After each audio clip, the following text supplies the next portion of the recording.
Good evening, everybody, and welcome to Carving It Up Live right here on Facebook Live, YouTube, and on Twitter. We are presented by The Grid. I am Bryson Carver, and boy, do we have a show for you tonight.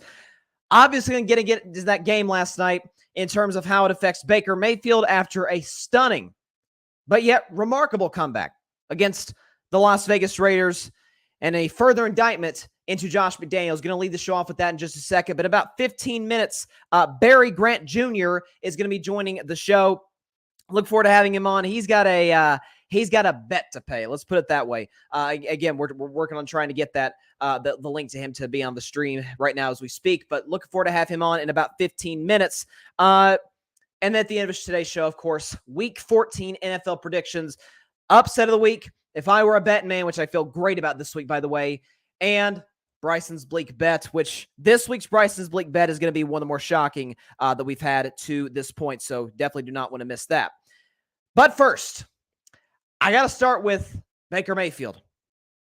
I got to do it because Baker Mayfield, who has been a Ram for 2 days leading up to that game, led at what was one of the more stunning comebacks of the NFL season.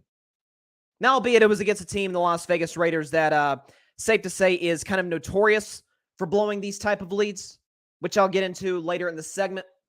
But to put yourself in a position in terms of to be released by the Carolina Panthers, to be claimed off waivers by the only team that even put a bid in for you, that being the Los Angeles Rams, who are in quarterback purgatory right now with Matthew Stafford out.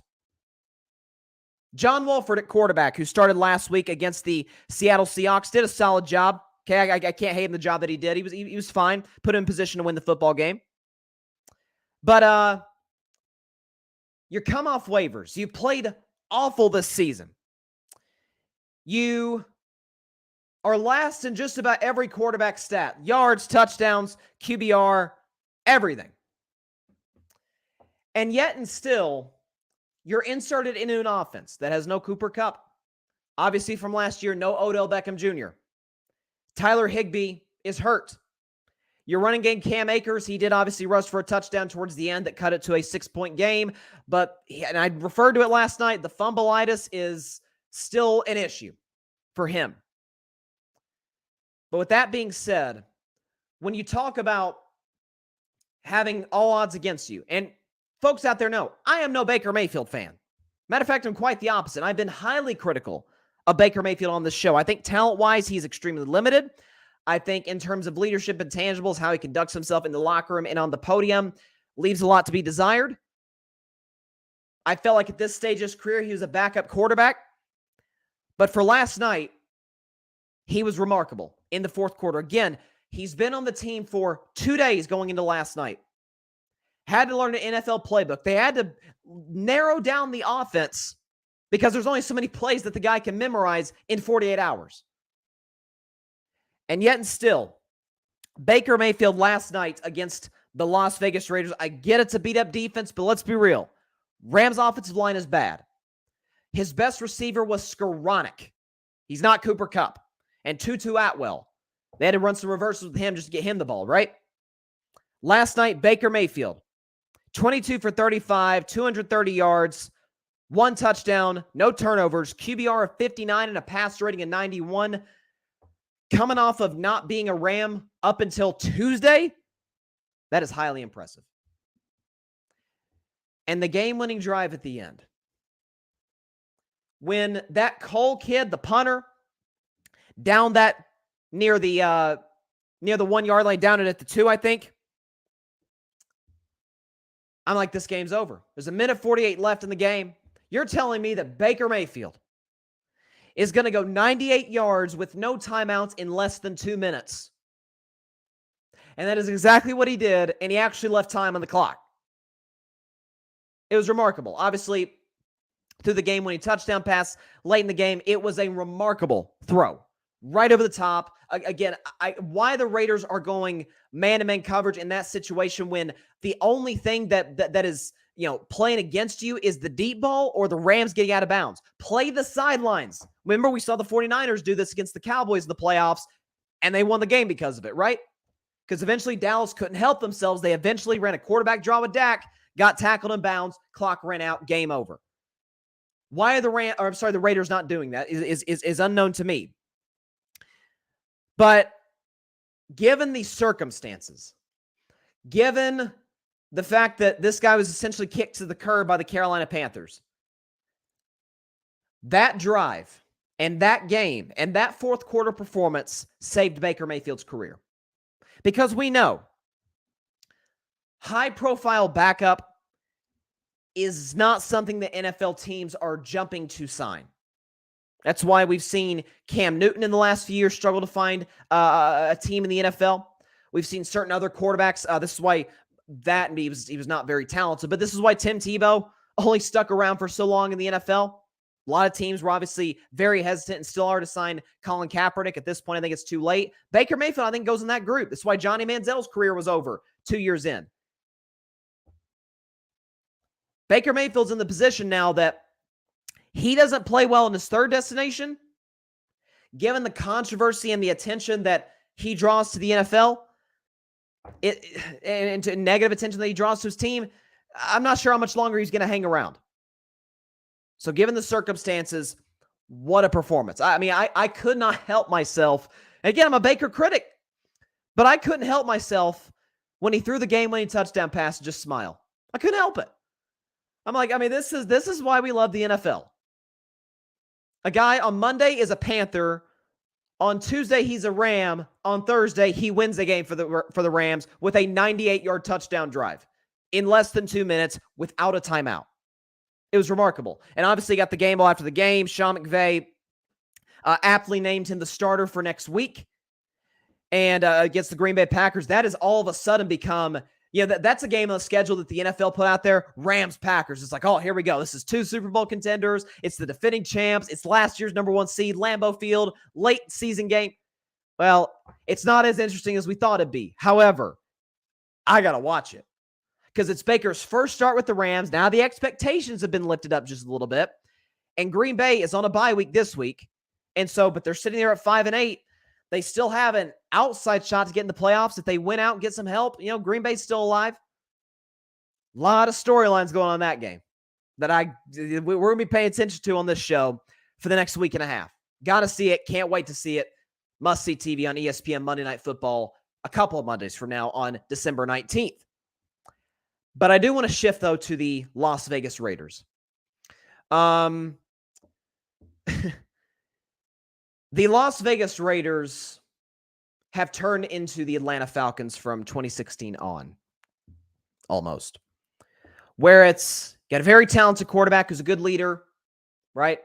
Most Sundays are productive. Derek Carr, and Derek Carr's a guy I love. I love Derek Carr. I said last year, if I had an MVP vote, he would have finished third behind Brady and Rodgers. He was that good and that important to that organization given the turmoil that they went through last year.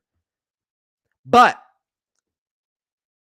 last year, let's keep in mind that Rich Bisaccia was their interim head coach and had them in position, making the playoffs, and they gave the eventual AFC champ Bengals on the road a fight. Never forget, Vegas had a 4th and goal with a chance to tie the game late in that football game. And, of course, they weren't able to convert. And, again, Derek Carr did not play well last night. I think he only threw for like 137 yards. Let me check Derek's numbers. Like 137, I think it was.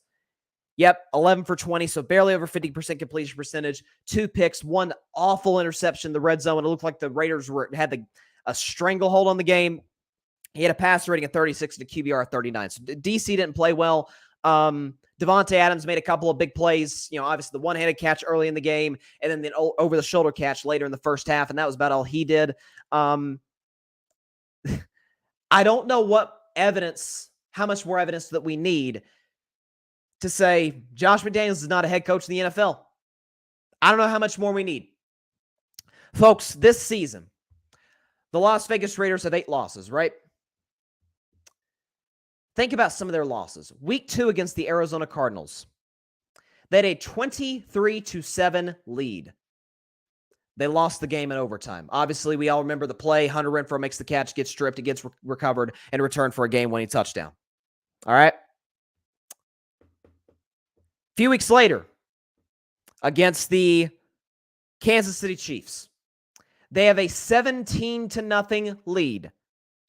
They lose by 1. In matter of fact, in a position where they score what looks like the tying touchdown, but again, got it's the extra point or go for 2. They opt to go for 2 in the lead. They don't get it. They lose by 1. Now, some of that in the Raiders' defense, that's what Patrick Mahomes does. I've always said there's no quarterback in the history of the NFL, with respect to the great Tom Brady, there's no quarterback in the history of the NFL that I want on my team when trailing by double digits because of how quick he can close the deficit. So some of that's Mahomes, but they held a 17-0 lead. So you say, well, some of that's Patrick Mahomes.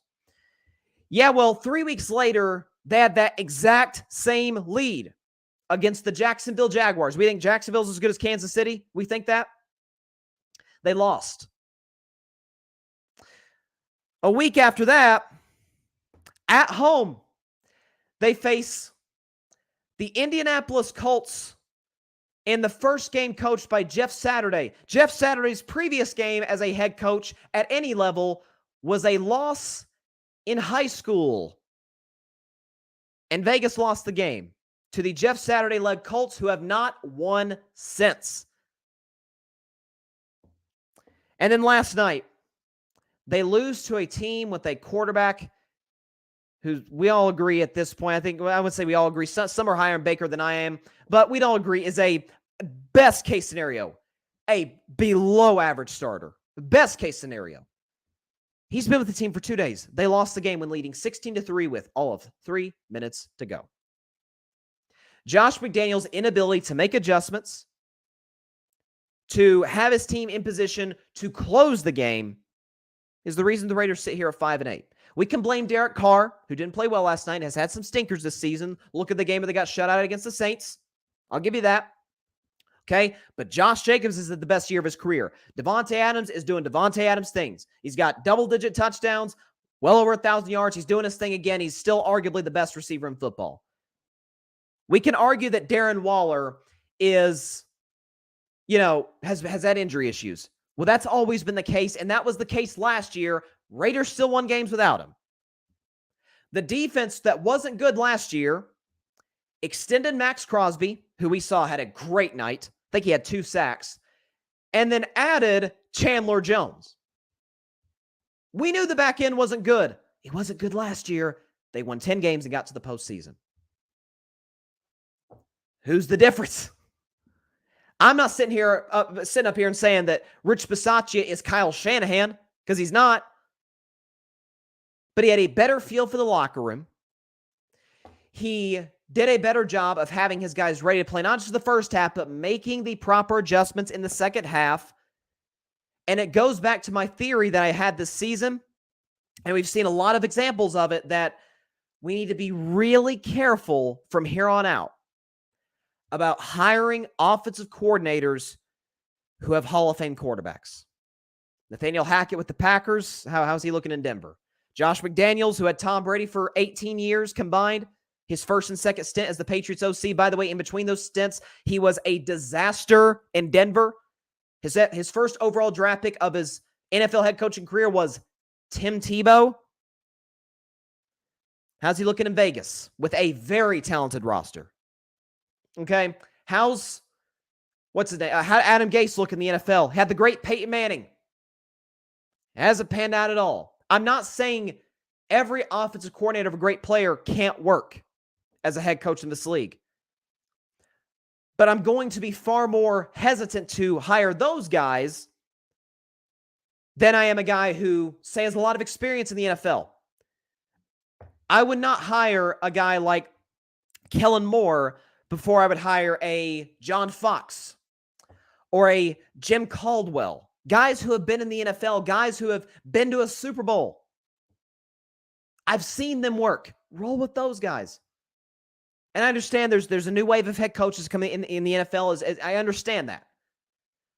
But from here on out, owners need to be very, very careful about hiring an OC who has an all-time great quarterback, a guy we all agree is going to be in the Hall of Fame one day as a head coach.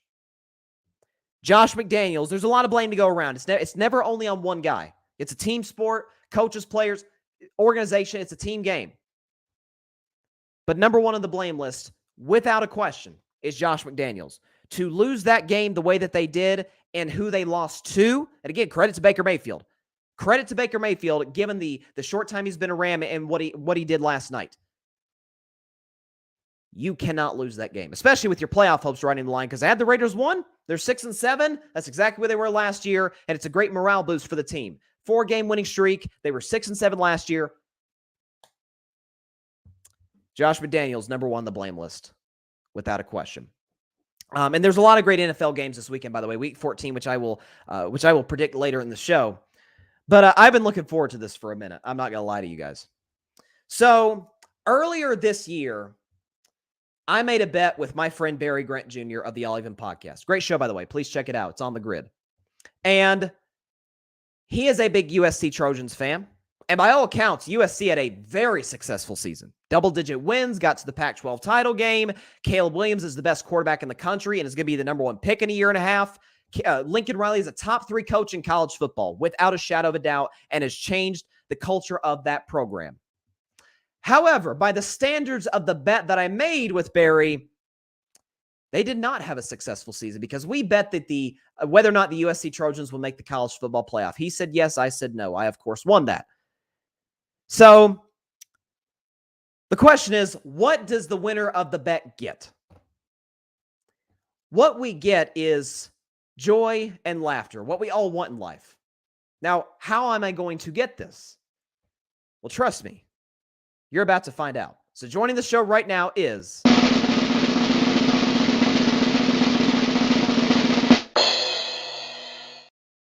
Barry Grant Jr. of the All Even podcast. Barry, how are you doing, sir? Not well, Bryson.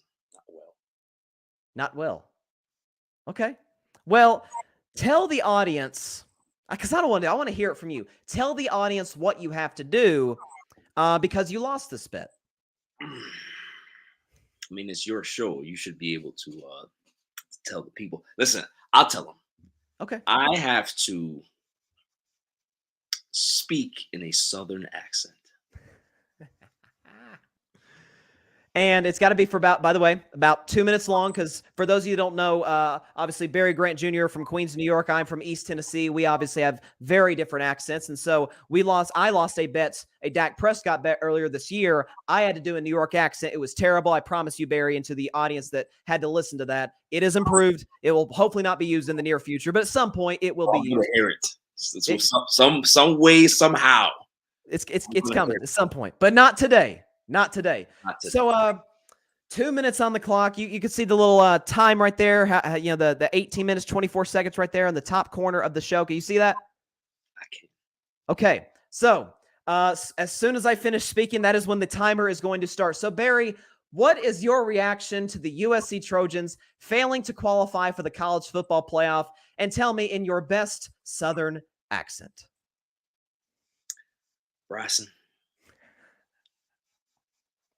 I am in pain. I can tell you right now, I'm in pain. My Trojans had a great year. Great year. A lot of good stuff that happened. However, you lose to the Utes. Now, I just want to know, what the heck is a Ute? What is a Ute? We've beaten everybody else in the Pac-12 except for Utah. And what bothers me about this is that I was this close, Bryson. This close. This close. So for me today, it's very painful. Very, very, very painful. You know, I had to go check my oil in my car today. And the guy asked me why I look so sad. And I said, I lost the bet. I lost the big bet. I got to pay that debt with this bet. So, yeah, Bryson, you are the man today. You get Southern Sauce Barry Grant Jr. on your show. You know, he may make an appearance every once in a while. But today, Southern Sauce is here. That was highly impressive, sir. I have to give you, I'm going to give that a 7 out of 10. That's not bad. That's not bad. That's not bad.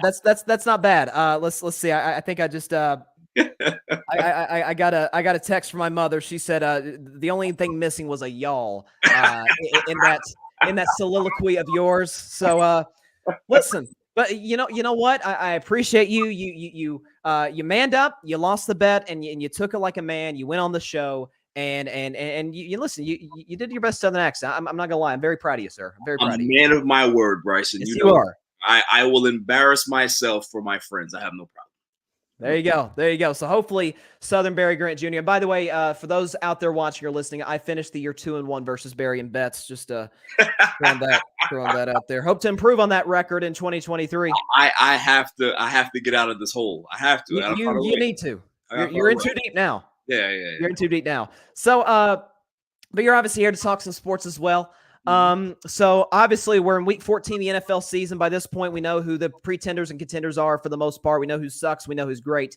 Let's start with your Dallas Cowboys, who sit here at 9-3, still a solid shot possibly to win the NFC East. Obviously, a lot of it's going to come down to that Christmas Eve battle against the Eagles. Your confidence level in the Cowboys, and where would you put them among the NFC contenders right now? Honestly, I think you got to put them right there in the top three. You got them with the, you have the Eagles, you have the Cowboys, and I honestly believe that you still have to worry about those 49ers. Jimmy Garoppolo went down, but Purdy didn't look too bad. And if they can be able to simplify things in that defense, how they, fly around the running game, if McCaffrey can stay healthy down the stretch, that's very important for them because he's a gadget weapon for them that can be able to do a lot of things. You still have Deebo Samuel that's a little banged up this season, but if he can be able to get relatively healthy towards the end of the season, that's something that could be a big plus for them. So, and then also too, you got to worry about Tampa. You just do. Yes, you do. Because the thing is, if the season were to end today, the Cowboys play Tampa.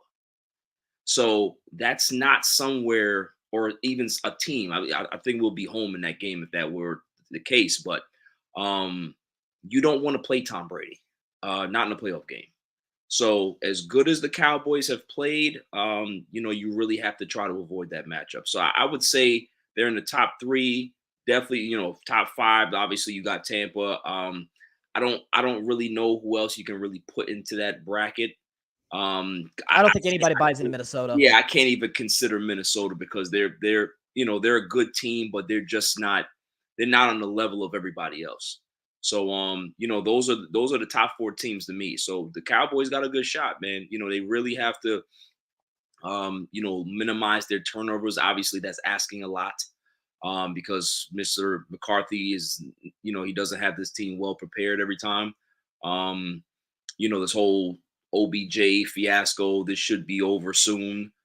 James Washington is now practicing, so I would love to see what he has because he can stretch the field a bit. Sure. So, if he's healthy, he gives them another weapon to be able to kind of, spread the defenses out. So I do give them a really good shot. I really feel that the first game against the Eagles, Cowboys played okay. They were very limited at quarterback.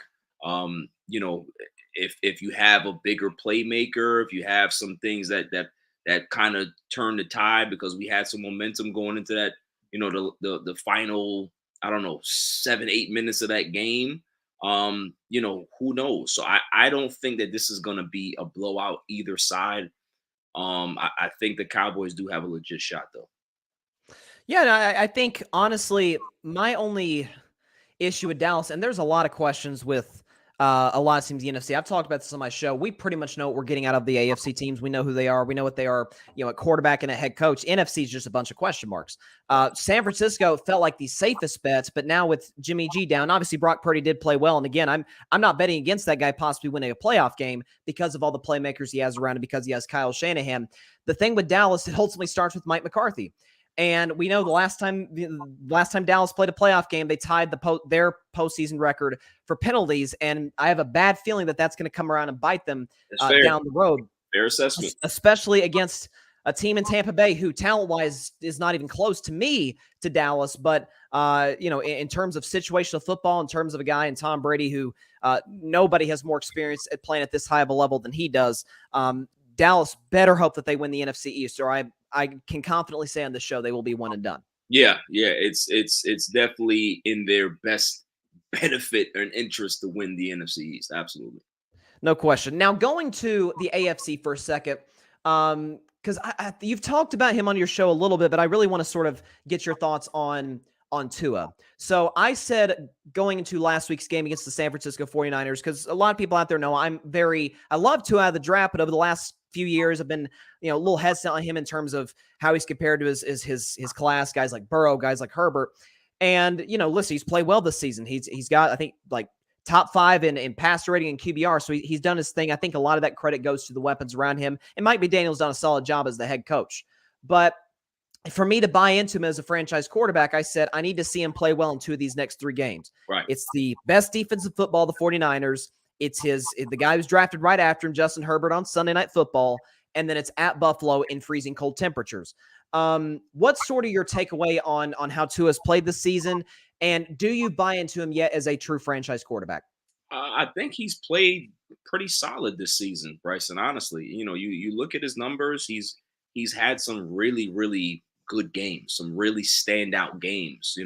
Almost throwing for 400 yards. He's had some solid games, but there is some question marks there when you do play a fast defense that can be able to kind of rush his progression a little bit.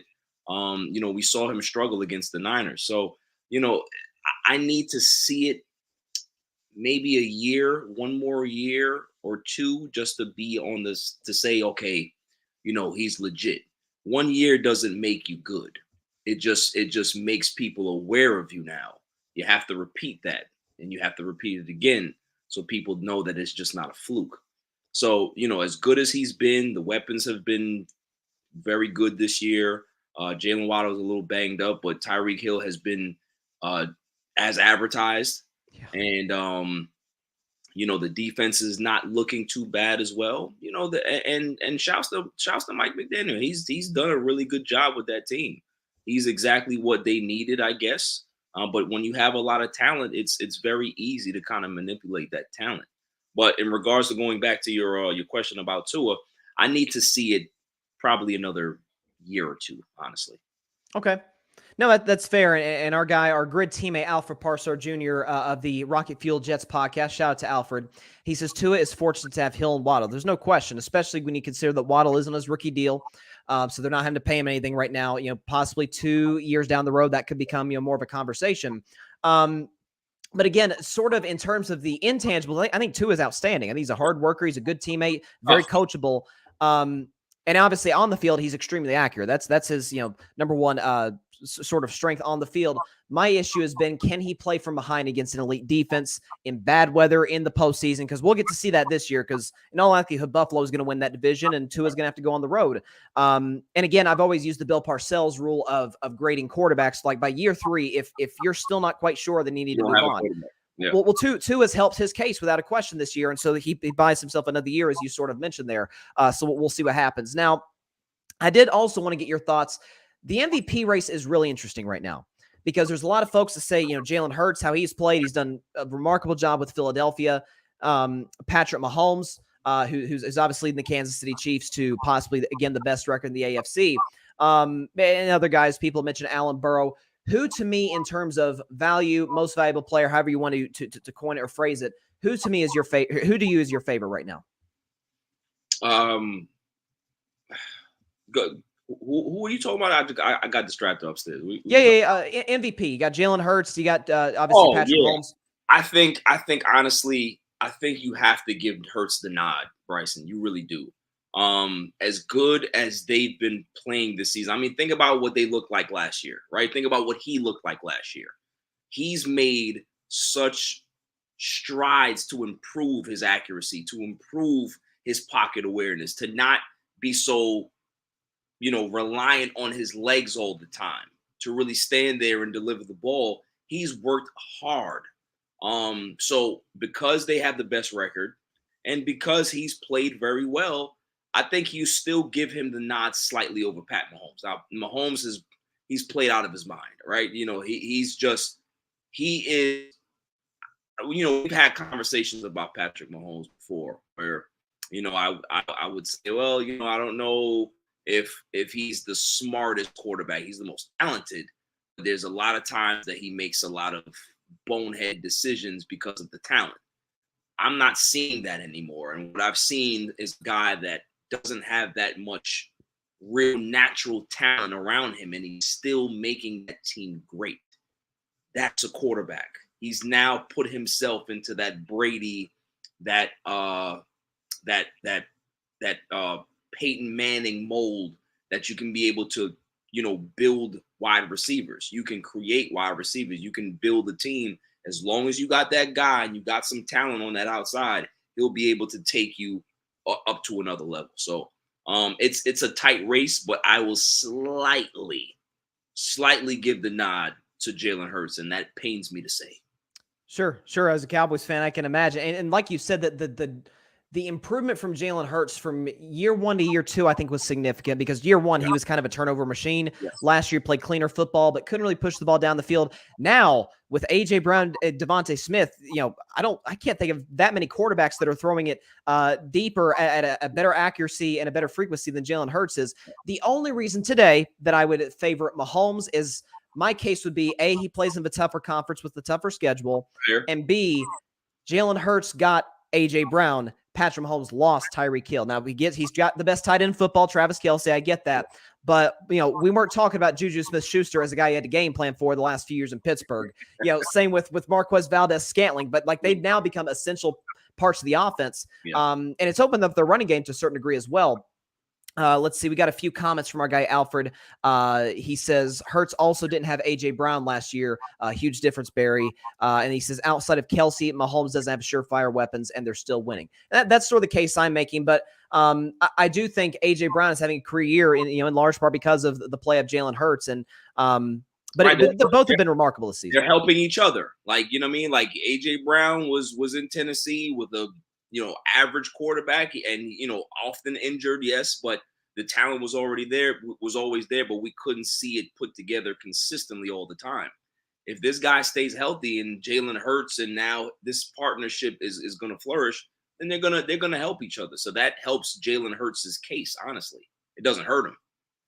Oh, absolutely. I totally agree with you. Now, because I want to get your thoughts on MLB free agency, because it's been a madhouse so far, and certainly very beneficial for your New York Mets. So I know, I saw you wear the hat. I figured you had the T-shirt. You're a happy Mets fan today, and we'll get into that in just a second. But I do want to ask you last NFL question, and I usually ask my guests this late in the season. Who, to you, if you had to pick the Super Bowl today, who is going to represent the AFC or the NFC in Super Bowl 57 in Glendale, Arizona today? Want to hear my honest opinion? Honest opinion. So we do here. Bengals, Cowboys. Really? I don't think anybody wants to play the Bengals right now, honestly. No. I'm with you. What I'm seeing out of Joe Burrow, he's scary. Like, a lot of people, you want to talk about your Mahomes and your Hurts and your Brady's. That's fine. Your Herberts. That boy, Joe Burrow, is a problem. So I can see them making another run. It's all matchups, right? If they get the right matchup, obviously they're going to be on the road the whole time. But we'll see. We'll see what happens, man. We'll see what happens. But I like Bengals, Cowboys. So you're saying that Dak Prescott is going to outduel Tom Brady to get to the Super Bowl. That is not an opinion that I thought would come from you. I think the defense is going to outduel. Oh, that's what it is. Super Bowl, yeah. That's what it is. Okay. Little Dak shade there, of course, as always. All right, so to MLB free agency, which of course has made you very happy so far. And our guy Alfred Parso Jr., by the way, he is also a Mets fan. After, of course, a disappointing finish to the year in the wild card round against San Diego, Mr. Cohen has rebounded big time in the offseason. So talk about, from a Mets perspective, in terms of obviously adding Justin Verlander, being able to bring in a guy like David Robinson as a huge reliever. Talk about the job that the Mets have done in free agency thus far. I think we've done outside of what the Padres have done, Whew. I think the Mets are the winners of the winter meetings for so far, and they're not done. When you can be able to add a Jose Quintana, you can be able to add Robertson, you can be able to make a trade for Brooks Raley.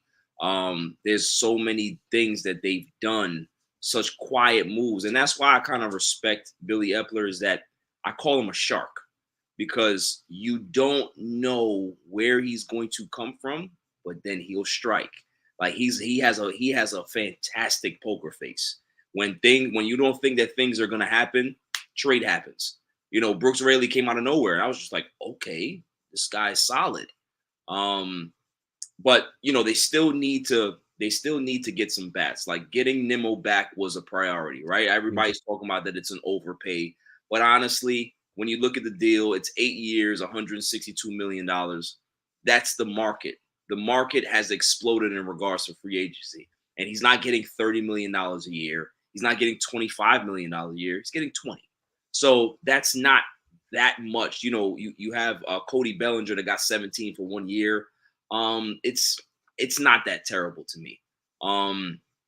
They're still in on Kodai Senga, the Japanese pitcher. So if they get him, that's going to be a tremendous addition. But they do need another bat, though. They need another bat or two. Definitely have to shore up the DH spot. But for what I'm hearing, they may give the kids the shot. Brett Beatty, Alvarez, Vientos. So we'll see about that. But I would still like for them to add another bat. Y'all are more than welcome to take JD Martinez. I'll just tell you that right now. I'll take him, and he can split with Vogie. I'll take it.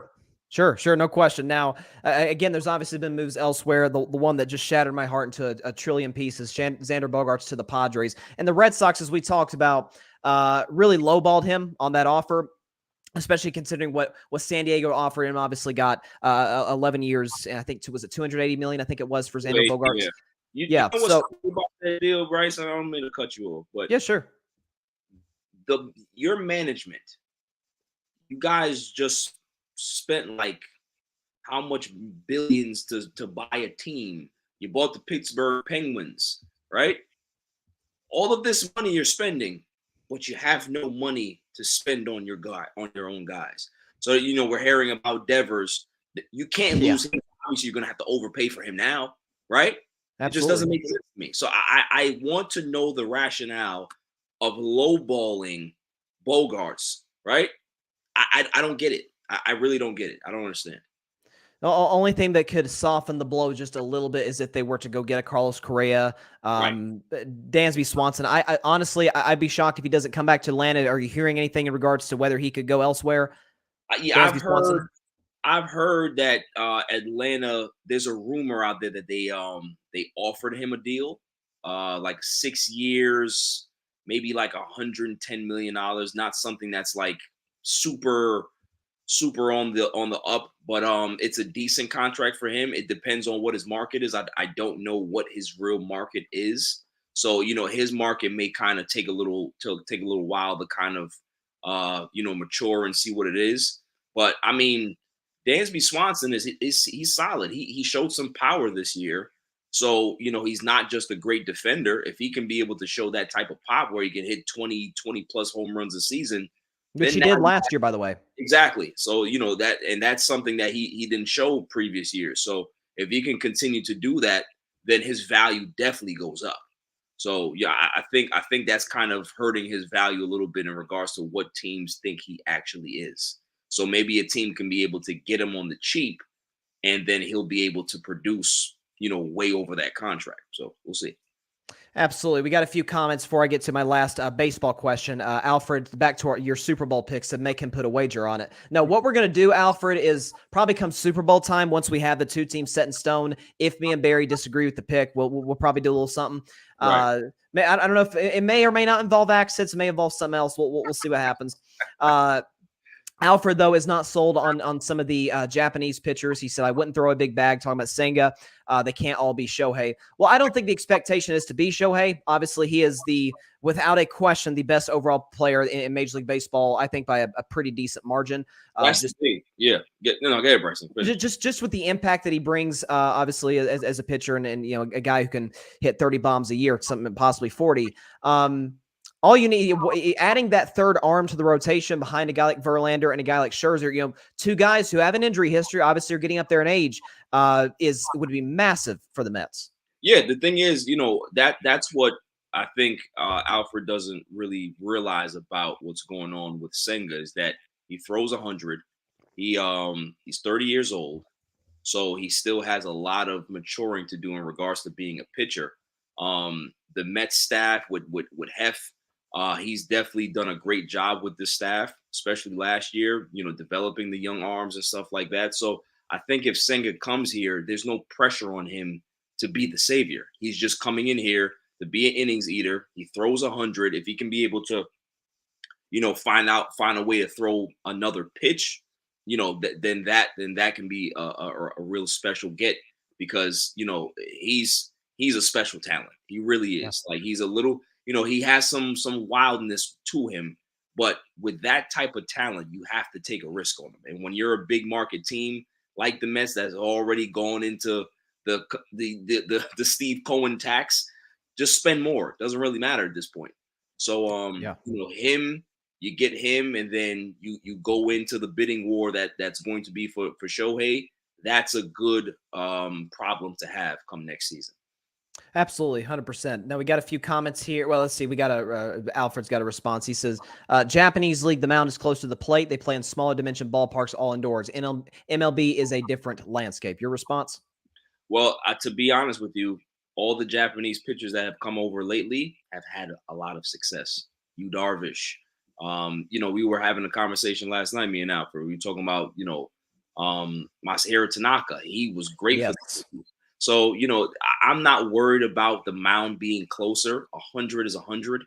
So, it's something that you can be able to mold. It's something that you can be able to see develop at the major league level. And like I said, I would rather take a chance on Senga than bring back a Bassett, honestly. Yes, no, I agree. That's just my thing. Like I would rather take the home run risk than know that a guy that's 34 years old, you saw what he has. It's one of those things where I prefer to go with the unknown. Sure. And John says, let's go Jets. He also says, let's go Yankees. So that was going to be my last question to you. Aaron Judge, 9 years, $360 million.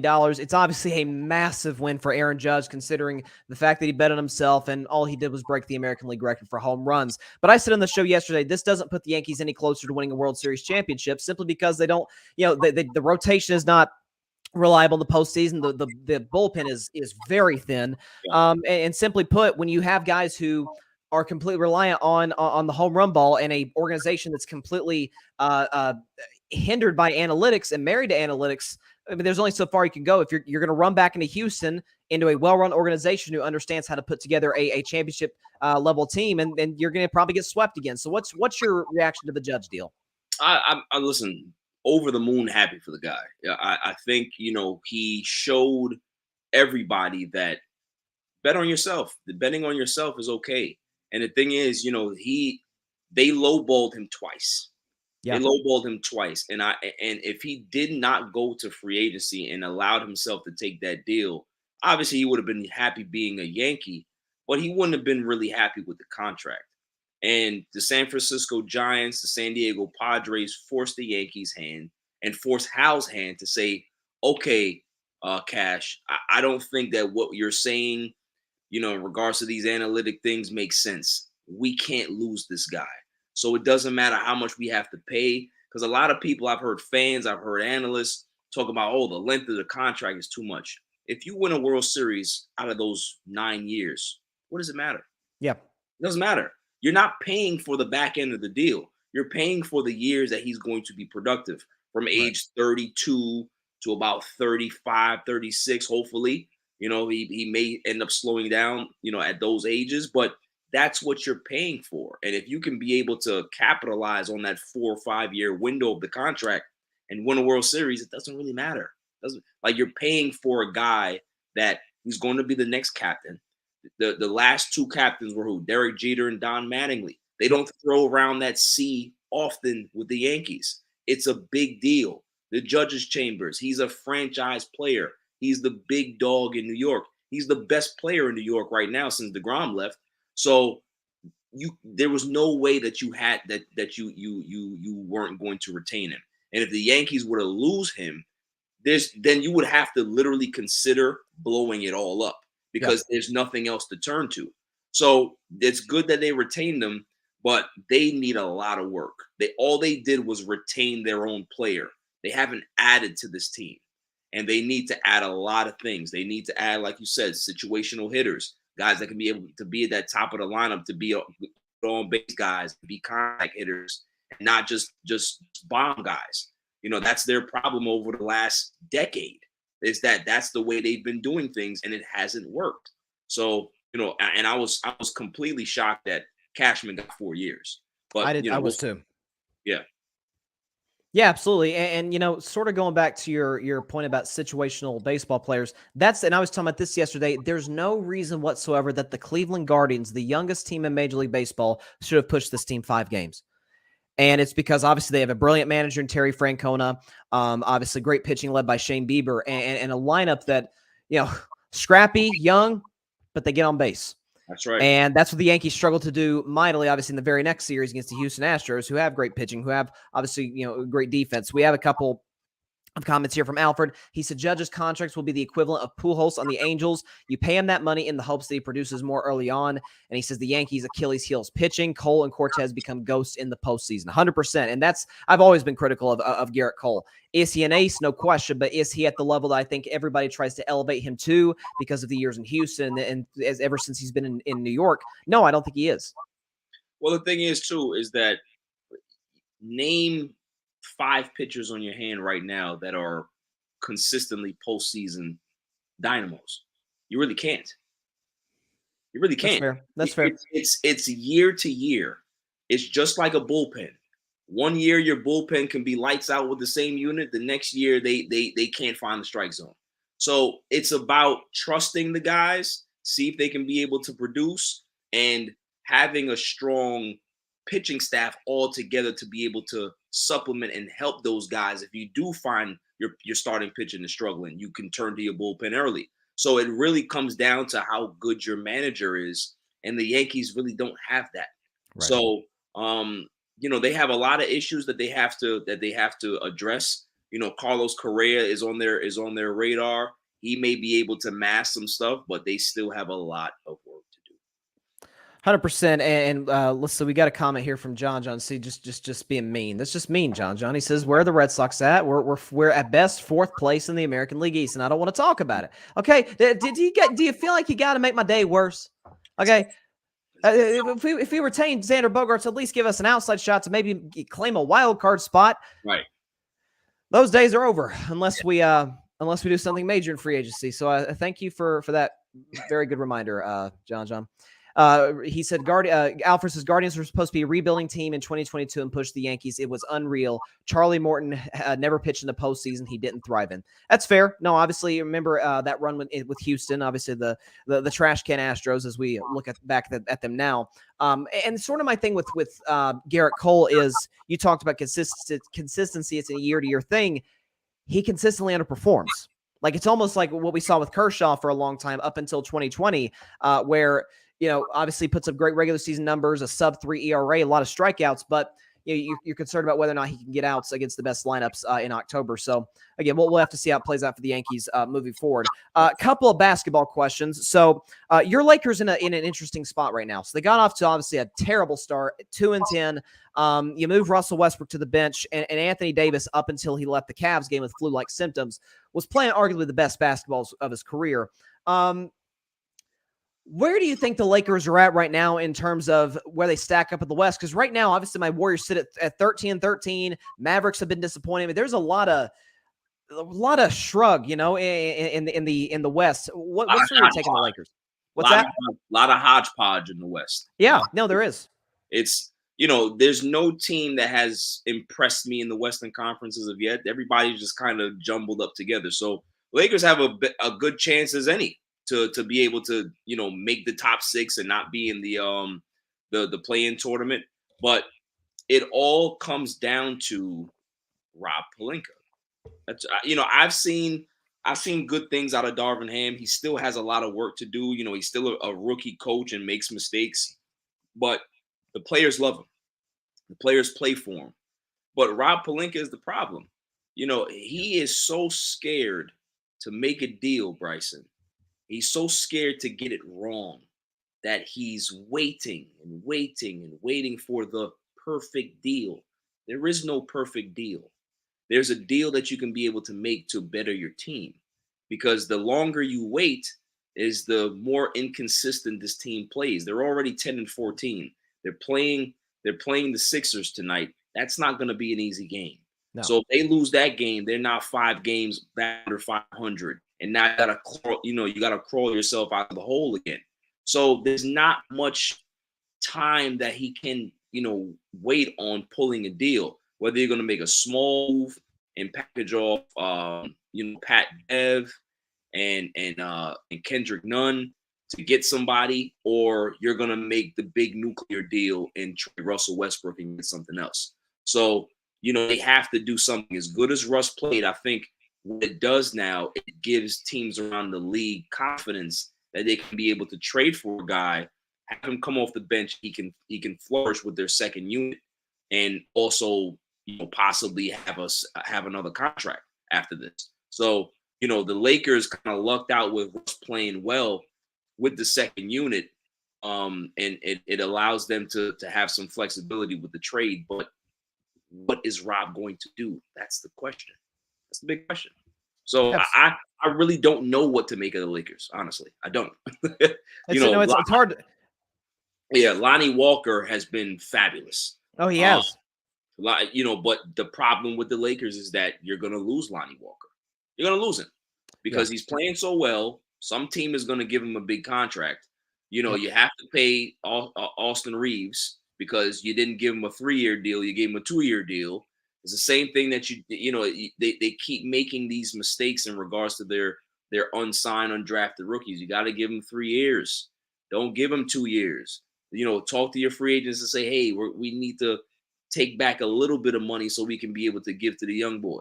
And I'm sure that they would understand that, but they're not doing that. So Rob Pelinka has made a mess of this entire roster. And it's only by the grace of the basketball guys that they're actually 10-14. So it's not his doing, it's the players. Absolutely. We got a few comments here. Alfred says Russ off the bench was a good move, reminiscent of Manu Ginobili in his heyday with the Spurs. He's certainly a better fit coming off the bench. It's a good change of pace. Don't ever mention Russ and Manu Ginobili in the same. Well, no, Manu Ginobili's a 4. How many? But he win 4? 3? Yeah, 3 or 4. Yeah, he's a Hall of Famer. Russ is gonna be a Hall of Famer too, but they're different. Yeah. And he also says Utah Jazz has surprised me in the West. I don't want to talk about that game Wednesday night. That was, oh God. Let's change the subject. I see your other comment about Lauri Markkanen, and I don't want to talk about the Jazz. It's too painful for me after what happened on Wednesday night. I don't want to talk about it. John calls Rob Pelinka Little Shot Rob in reference to obviously Big Shot Bob. So, I mean, and in terms of the Eastern Conference, I think there's 2 teams, heck, just in the NBA that have separated themselves, that being the Celtics and the Bucks. Jason Tatum, to me, is the front runner for MVP. He's playing out of his mind right now. I think Luka's still in that discussion. Luka was my preseason pick, but in terms of what Tatum is bringing them on both sides of the floor, and listen, we got to give credit to the young coach of the Celtics being able to replace Ime Udoka and do the job that he did, kind of taking over that culture and putting the Celtics in position to possibly have the best record in basketball. What's sort of your take on Boston, Milwaukee? Do you think there is a sizable gap between the two, or do you think it's going to be those two down to the wire in the East? Yeah, I think the Celtics are hands down the best team in the NBA. And the reason why is because there's normalcy with them. There was no changes. Obviously, Ime Udoka had to step down, but the coaching staff is the same. The philosophy is the same. Everything, nothing changed for them. You know what I mean? Obviously, that's a big time leader that you're missing. but those assistant coaches put in a lot of work as well. So you're seeing the fruits of their labor in regards to how good they're playing. Malcolm Brogdon, Oh, I knew that when they got him, that yes. was going to be a problem. Yep. And I think a lot of people around the NBA, even people who follow the NBA or who are analysts or pundits or whatever it is, they kind of didn't speak about that move a lot because why? Brogdon was often hurt. But let's keep it real. Brogdon was still. Can we imagine if Brogdon was still a Buck? Oh my gosh. And Yeah, they that, were clearing away that, favorites that to be the particular defensive lineup that they would put out there with Brooke Lopez and Giannis and Middleton. And come on now, Bobby what I mean? So, Portis. yeah, Bobby Portis. So Brogdon fits right in with that culture. They're a nasty team. They're nasty defensively. They can shoot the outside shot. They would have been even better if Danilo didn't hurt himself. So, this team is built to win a championship. I don't know what teams are going to be able to stand in their way. Honestly, the Bucks are good. Yes, the Bucks are solid. The Bucks are, they're an institution in the Eastern Conference. But I think the Celtics they're just hands down the best team in the league. It's not even close. It's not even close. No, I agree with you. I do think, listen, it's a long NBA season. It's going to correct itself. But we're going to start to see some teams in the West. I think teams like Golden State, Memphis are going to get their act together. I think Dallas got hot the second half of last season. So I have no reason to believe that this year won't be the same, although they are missing Jalen Brunson, who's played pretty well for the New York Knicks this year. Right. I think in terms of, again, both sides of the floor, Jaylen Brown, by the way, is listen, if he's not an all-star this year, like I don't know if the guy's ever going to make it because of how well he's playing. And by the way, you mentioned Danilo Gallinari, and that's obviously a significant loss. They still don't have Robert Williams back. So bringing back a guy who blocks 3 shots a game, that is going to be a massive get for them. And they're going to be, last year in the playoffs, it was never whether they could score, whether they could obviously get stops at the defensive end. Turnovers killed them. So if they clean that up, that is a hard out. Let's see a few comments here before we let you out of here, Barry. Let's see. Alfred says Celtics hands down with an interim coach deserve a lot of credit. He said for those players to play under 2 head coaches in 2 seasons and keep up the same level of play is amazing. And he says Brogdon is the only 10-point per game rookie of the year in history. Yeah, I remember that. I thought Embiid should have gotten it that year, even though he didn't play that many games. But Brogdon has obviously been a great X factor for the Boston Celtics. So I'm proud of you. You came on the show. You paid the bet.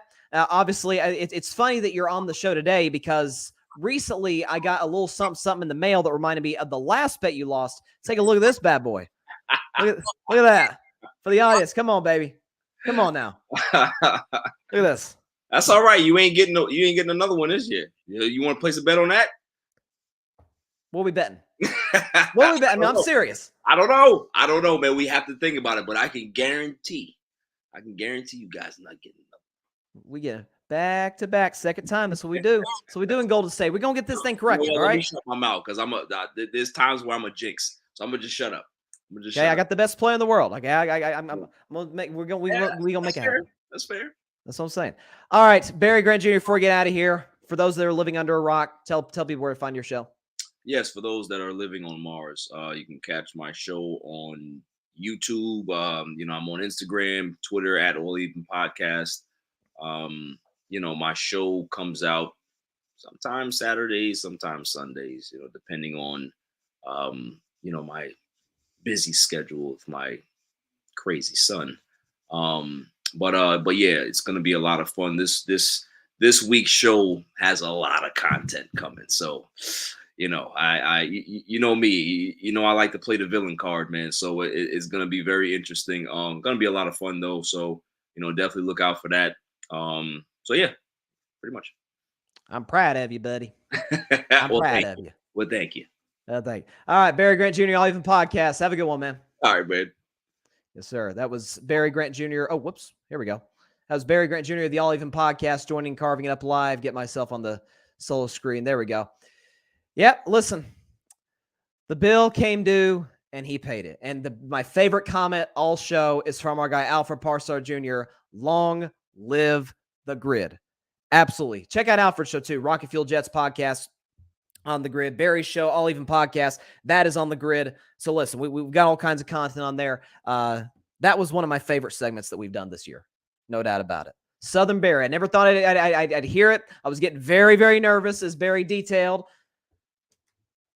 But we got it. Okay, we got Southern Barry.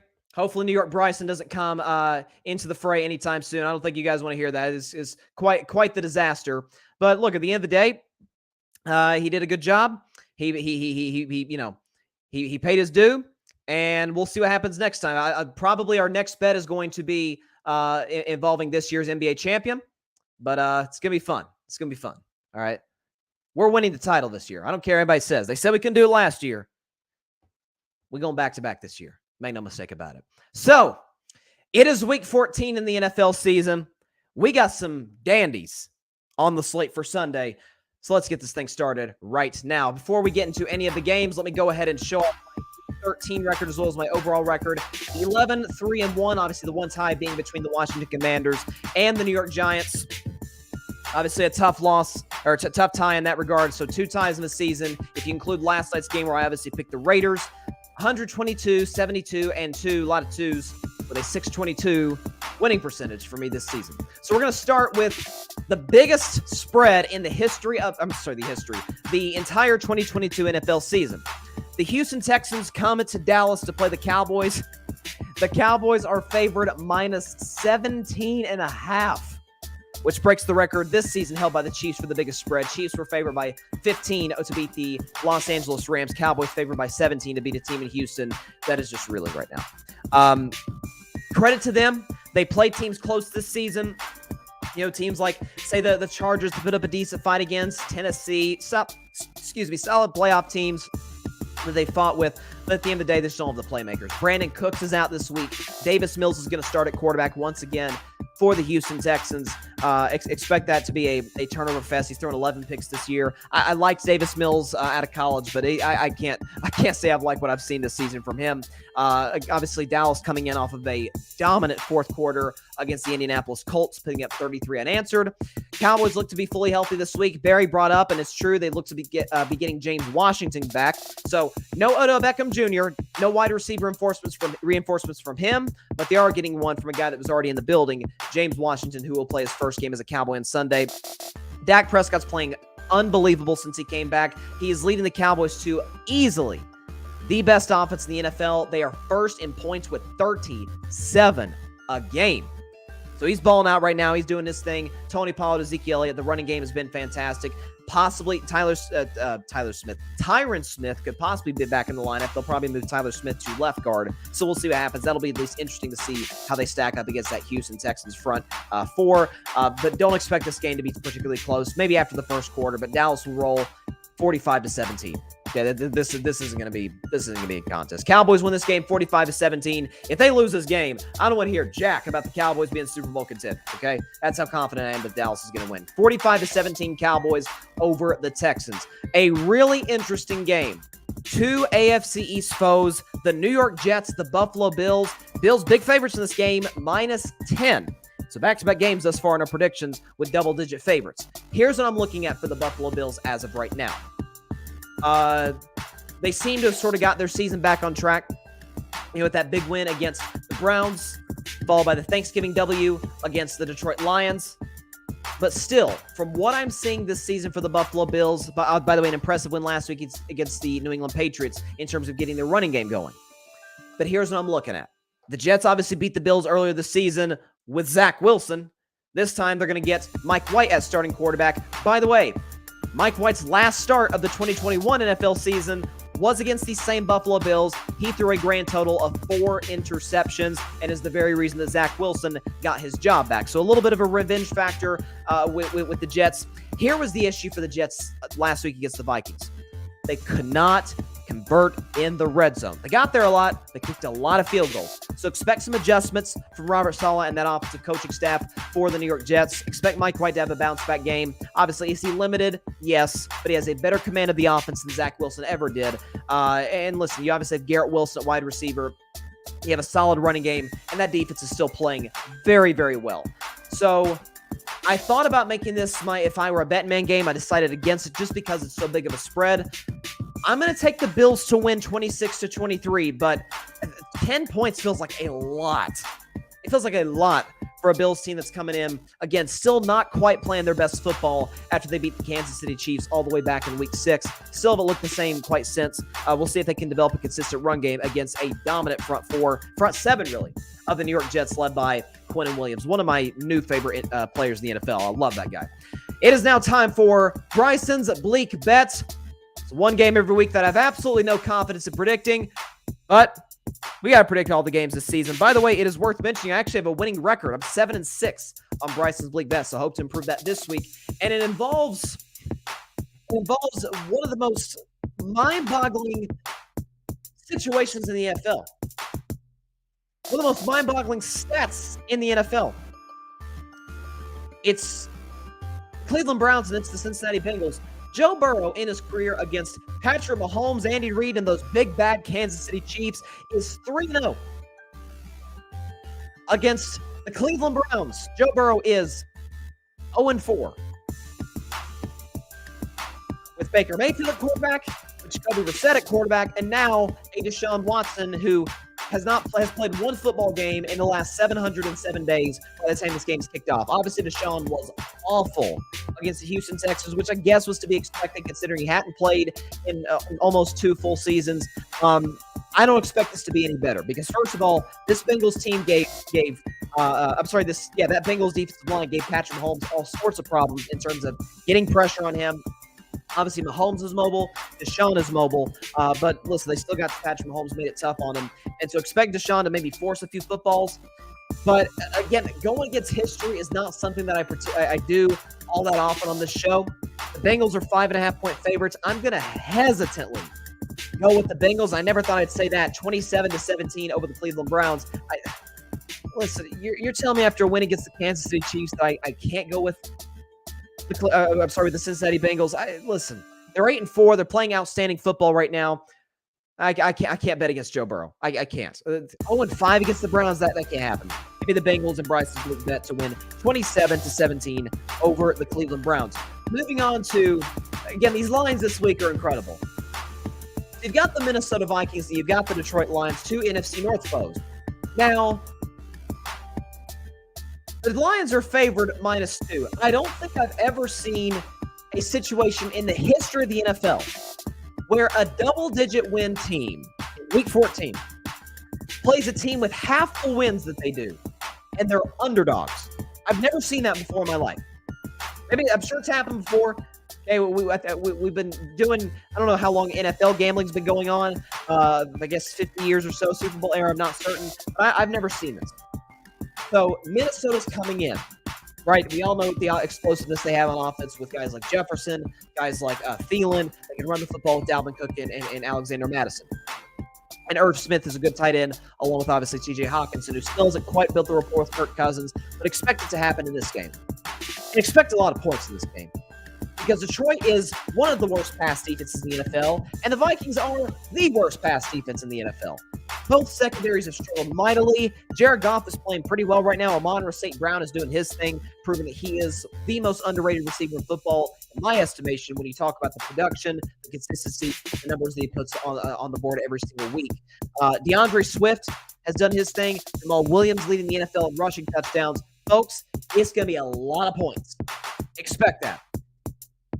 But I'm looking at this Lions team, and I get it. I get it. It's the Fighting Dan Campbells. You know, I don't think they're great situationally. That's the only thing that concerns me. I'm going to roll with the Lions. I think they cover. They're 2-point favorites. I think they win this game 44-38. Yes, it's going to be like a Big 12 game. We're going to see a lot of points. It's appropriate because I've called the Minnesota Vikings the TCU of the NFL. Well, TCU plays the Big 12. Expect a lot of points in this matchup in the Motor City at Ford Field. Lions, Vikings, there's going to be a lot of points in this one. Bad defenses in terms of in the secondary, and explosive offenses with the quarterbacks and with the weapons and with the running games and offensive lines. A lot of points. Give me the Lions to win this game 44-38. Moving on to another divisional matchup. The Jacksonville Jaguars going to Nashville to take on the Tennessee Titans. Tennessee favored at -3.5 in this game. And it is this week's edition of We're a Bettin Man. If I were a betting man, I'm looking at the Tennessee Titans right now. And I see that they've lost 2 consecutive games, right? But I look at Jacksonville coming in at 4-8. And even worse, Trevor Lawrence is hurt.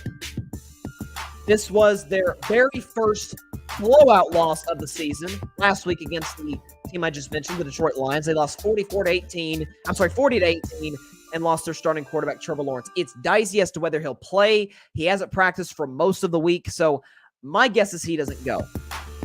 With the Titans defense, and again, I call it the embarrassment factor, the embarrassment theory in the NFL. When you get humiliated, whether it be a national TV game or if you're playing a very good football team to an elite team, the Philadelphia would qualify as just that last week.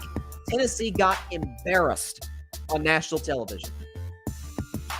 Home game for the Titans. I think they show up and show out against a Jaguars team that is really reeling right now. Give me the Tennessee Titans. If I were a Bettin Man, I am jumping all over the spread, minus 3.5, 24-10. They beat the Jacksonville Jaguars. Again, back-to-back weeks where the Jags do not have a close loss. Again, I see the majority of their 11 losses that I predict. This will not be one of them. Give me the Titans 24-10. If I were a Bettin Man, I'd bet the Lions. I bet the Titans, minus 3.5. Then another divisional matchup. And this is a big one. This one has major playoff ramifications. The Philadelphia Eagles and the New York Giants. Eagles are favored -7 in East Rutherford, New Jersey. So you look at the Giants. They're coming off of that tie, obviously, against the Washington Commanders. Daniel Jones has not played well in the last 3 games, be it against teams like the Lions, the Cowboys, and then last week, obviously, against the Commanders. Daniel Jones has not played well whatsoever. He's turned the football over. He's been a little erratic. And again, Saquon Barkley is questionable to play in this game. So you've got the injury concern. You've got a Giants defense that's played as well as it possibly could. But when you don't have an offense that can back you up, that's an issue. A lot of people put this game sort of on upset alert because Philadelphia is on the road, sure, but they know they're better than the Giants by a pretty comfortable margin. They know that they're in a position where they just beat a very good football team badly, that being the Tennessee Titans. And so, maybe they underestimate the Giants. The Giants are sort of in a desperation type, win now situation where they lose this one and their playoff chances are absolutely in jeopardy. We have teams in the NFC competing for wildcard spots like the Seahawks, like the aforementioned Commanders. This is a big game for the New York Giants, but I think at the end of the day, talent wins out. Dable maybe coaches them to keep it close for a while, but I think eventually Jalen Hurts does his thing. He's played remarkable this season. The Giants secondary has really struggled since the loss of James Bradberry this offseason. And he goes back to New York to play his old team, by the way. Give me the Eagles to win this game and cover the 7-point spread at 31-17 over the New York Giants. Eagles win 31-17 and go to 12-1. Okay, Philadelphia is in a position where just don't lose any other games except maybe the Dallas game, and you've got the number 1 seed. That's all Philly's got to worry about. Just don't lose to anybody outside of Dallas, and you're good. And Philadelphia get the number 1 seed in the first round bye in the playoffs, and we'll see what we'll see. Moving on to, you guessed it, another divisional game. And this is an interesting one. The Baltimore Ravens going to Pittsburgh to take on the Steelers. What do we know about Ravens-Steelers games? They're always close. They're always physical. And listen, you got 2 great coaches, 2 coaches that are going to be in the Hall of Fame one day in Mike Tomlin and John Harbaugh. Both have won a Super Bowl. Both have done a great job with the quarterbacks that they've been given. In this case, you got 2 Hall-level coaches with 2 kind of limited quarterbacks. You got John Harbaugh coming in, Tyler Huntley making his first start of the NFL season for the injured Lamar Jackson, and obviously Kenny Pickett starting for the Pittsburgh Steelers, helping them get to win their last 2 games, beating teams like the Colts and the last week against the Atlanta Falcons. So Pittsburgh's in a position where their playoff hopes aren't dead. Right? They're 5-7. They could get to 6-7. They still have an outside shot. And so they're sitting there. Obviously, Mike Tomlin has never had a losing season in his NFL career. Both offenses have struggled mightily. But when I sit and look at the Baltimore Ravens, I'm concerned for this team without Lamar. First of all, they didn't win a game without Lamar last year. He missed the last 5 games. They lost all 5. One of those actually being to the Pittsburgh Steelers. So coming to Pittsburgh with an offense that had 3 points until there were 30 seconds left in the game last week. Albeit Broncos defense is great. They carried him to this point this season. But 3 points, no number 1 receiver. There's only so much Mark Andrews can do as a tight end in this league. Ravens got a solid offensive line, but the running game has struggled a bit. I think Tyler Huntley's going to struggle. I think this Pittsburgh Steelers defense is a very opportunistic defense.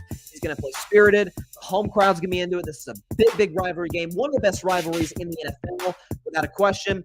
Give me the Pittsburgh Steelers to win this game and cover the 2-point spread, 20-13 over the Baltimore Ravens. Again, this obviously putting a big, big dent into Baltimore's playoff chances because of the fact that I think Cincinnati's going to win, which would then put them at 9-4. Ravens drop to 8-5.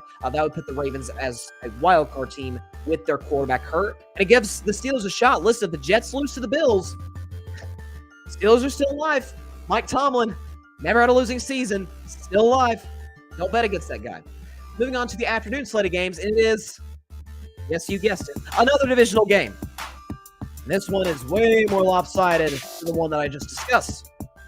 Kansas City Chiefs going to Denver to take on the Let's Ride Denver Broncos. Now, Denver this season.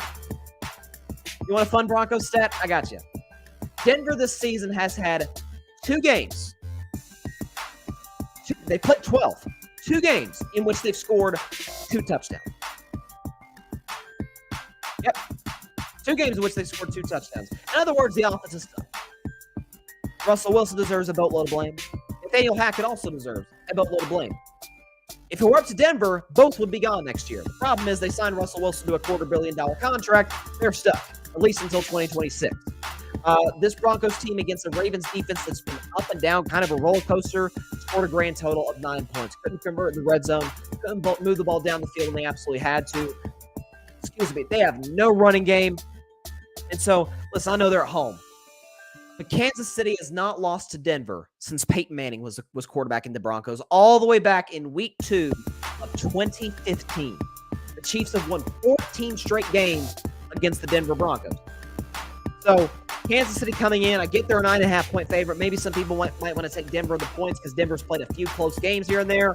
I don't see it. Give me the Chiefs to win this one easily, 27-10.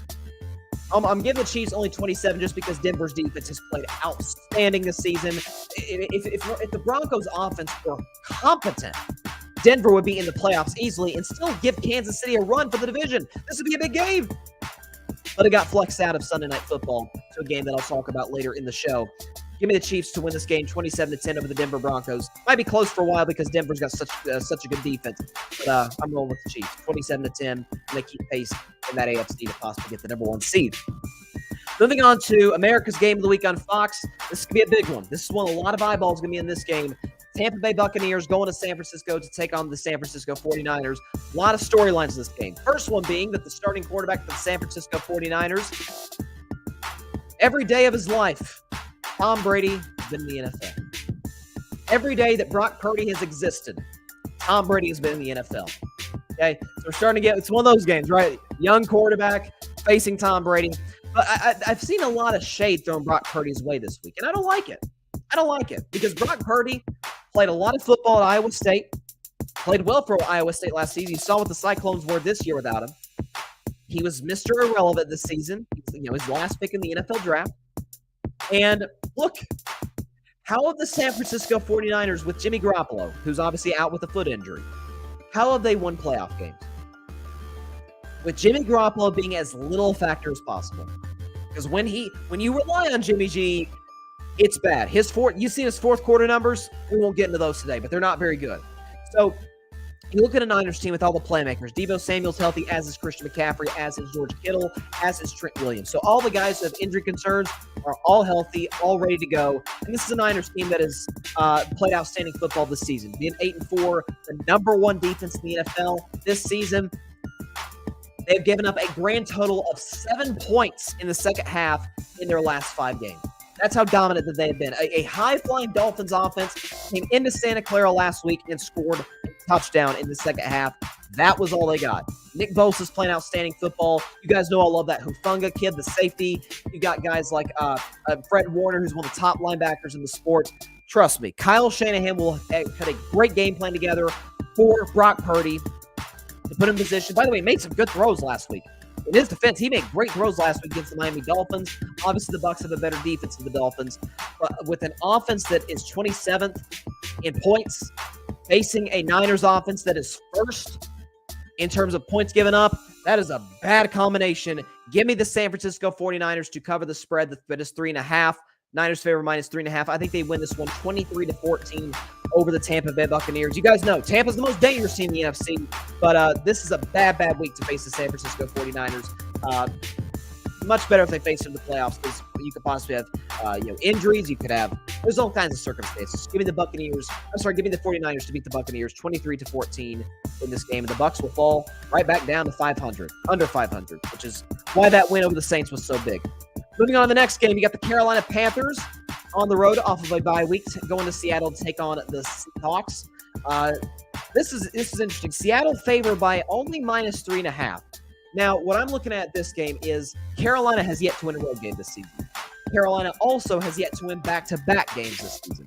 They obviously have the playmakers. DJ Moore's a solid number one option for them. The defense has played well enough. But again, against the Seattle Seahawks team, Geno Smith led yet another fourth-quarter comeback drive. This one being against the Los Angeles Rams on the road in the City of Angels. Kenneth Walker's playing great. Tyler Lockett's arguably having the best season of his career. Pete Carroll's still in the running for Coach of the Year. I think we can talk about in terms of the balance that Seattle has in throwing the football and running the football, as well as the great defense they play, the offensive line. To me, in the NFL this season, there's not many units in football that have improved as much as the Seattle Seahawks offensive line from last year to this year. It's night and day. A lot of that was hitting a lot of players in the draft. A lot of that's coaching. So props to Pete Carroll, what the Seahawks have done. 3.5 feels a little bit disrespectful of Seattle, especially for a team in Carolina that's got Sam Darnold at quarterback. That is, has yet to win back-to-back games this year and has yet to win a road game. You can tell me their first road win is going to be at Seattle in that environment? Not a chance. Give me the Seattle Seahawks to win this game 28-17 over the Carolina Panthers to get to 8-5 and setting up what will be a big matchup on Thursday Night Football against the San Francisco 49ers in Seattle, in that hostile environment. I will be very, very excited to see how that one plays out. It is now time for, in the last game, our upset of the week. Give me the Los Angeles Chargers to beat the Miami Dolphins 30-24 in LA on Sunday Night Football. Miami, a 3-point favorite. Give me the Chargers, not just the points. I don't care about the points. They're going to win the game straight up. Here's why. So, you guys know I talked about on Monday's show I talked about Monday's show, and I've talked about it for about a week now. I'm still not sold on Tua Tagovailoa as a franchise quarterback. I've been very clear about that this season. It's easy to put up big numbers when you're facing terrible defenses like the Bears and the Texans and the Lions. It's easy to put up big numbers then, especially when you got Tyreek Hill, Jalen Waddle, and Mike Gesicki. By the way, that Sherfield kid is a nice player. It's different when you go last week against the best defense in football, and we saw what Tua was. He was not very good. He had 3 turnovers in the second half, and outside of one drive, could not move the ball down the field. And so going into Los Angeles, I talked about the embarrassment theory. There's also the desperate theory. And that is where the Chargers are at right now, folks. They're 6-6. They lost to the Las Vegas Raiders. You saw the Raiders last night blew a 16-3 lead to Baker Mayfield on the road. Chargers are going to be at home. Good chance there's going to be more Dolphins fans than Chargers fans. Why? Because the Los Angeles Chargers don't really have a fan base, with all due respect. Justin Herbert is still playing good football this year, and this is the hyped up game. It's the 5th overall pick in 2020, Tua Tagovailoa, versus the 6th overall pick in 2020, Justin Herbert. You guys know I have been a Herbert guy since day one on the show for the last 2.5 years. I said he'd be the best quarterback coming out of that draft. That has obviously proven to be Joe Burrow, but Justin Herbert has more than held his into the bargain in terms of at least giving himself an opportunity to be in that discussion. Tua has not. One season does not make you, as Barry Grant Jr. talked about on the show earlier today. Mike Williams comes back from injury. That's a big, big gain for the Los Angeles Chargers. And keep in mind, this Miami defense against good offense this season has not played well. They gave up, 42 to Baltimore? They'd given up last week, I think it was 27, I think it was, to the San Francisco 49ers. This defense has struggled. Bradley Chubb has not lived up to what they thought he would be when they obviously got him in that trade with the Denver Broncos. In my upset of the week, Sunday Night Football, I'm a Herbert guy. And I'm going to roll with Herbert. 30-24. I don't care about the points. I don't care about the 3.5-point spread. Give me the Chargers to win this game straight up. Straight up. Give me the Chargers. It's going to be interesting games this week. Okay. I usually have a week, a hope going into Friday's show that I have at least a chance to go undefeated in my picks. No chance of that happening this week, obviously, because I picked the Raiders. But very, very interesting slate of games that we've got on tap.